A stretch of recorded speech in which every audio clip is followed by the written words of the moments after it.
เขาจะเห็นว่าประเทศเฮาชาติเฮาได้มีการเปลี่ยนแปลงไปในทางที่ดี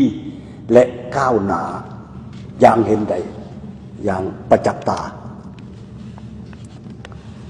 แต่พวกเขายังจะต้องคิดได้คิดต่อคำเว้าที่เคยได้ยินจากประชาชนลาวที่เป็นการแสดงออกในลักษณะสมเทียบว่าเฮือนต้องมีคือมีแปรหรือคำจมของประชาชนว่าเฮือน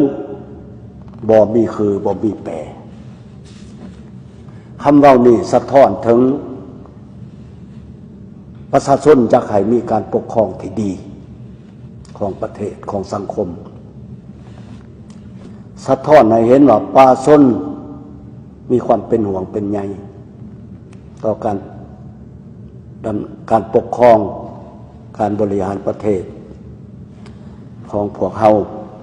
มีบางครั้งคราวก็มีจุดอ่อนขอบกพร่องต่อกับเรื่องนี้ข้าพเจ้าอยากขอให้ทุกคนได้คิดได้สำนึกว่าภาพของเฮือนหลังนี้หรือว่าภาพของเฮือนหลังหนึ่งที่คนลาวเขามักปุ๊กขึ้นนั่นเป็นที่อยู่อาศัยนั่นจริงอยู่ว่าต้องมีคือมีแปรที่ทนทานแข็งแรงแต่อยากให้เฮือนสามารถเป็นเฮือนที่แข็งแรงทนทานเป็นที่พึ่งของผู้อยู่อาศัยนั่นและมีความมั่นใจ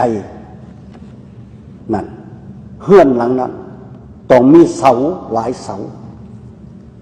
แต่เวลาเดียวกันนั่นต้องมีเสาหลักที่แข็งแรงทนทานมีเสาทนทานมีคือมีแปรที่เข้มแข็งแล้วยังบ่แล้วยังต้องมีพื้นฐานที่กว้างขวางแน่นหนาห้องหับที่ไว้ใจได้ถ้าพื้นบ่ทนทานบ่กว้างขวางก็จะเฮ็ดให้เฮือนบ่อยู่ดนได้ทนทานบ่ทนทานได้ยาวนานอีกสำคัญอีกอันหนึ่งข้าพเจ้าขอเสนอว่าผู้อยู่อาศัยต้องมันกวดกามันซ่อมแซมหลังคาบ่ให้แตกแหงบ่ให้หัวในยามฝนตกลงมาเพราะถ้าเป็นเช่นนั้นคนในเฮือนจะอยู่บ่เป็นสุข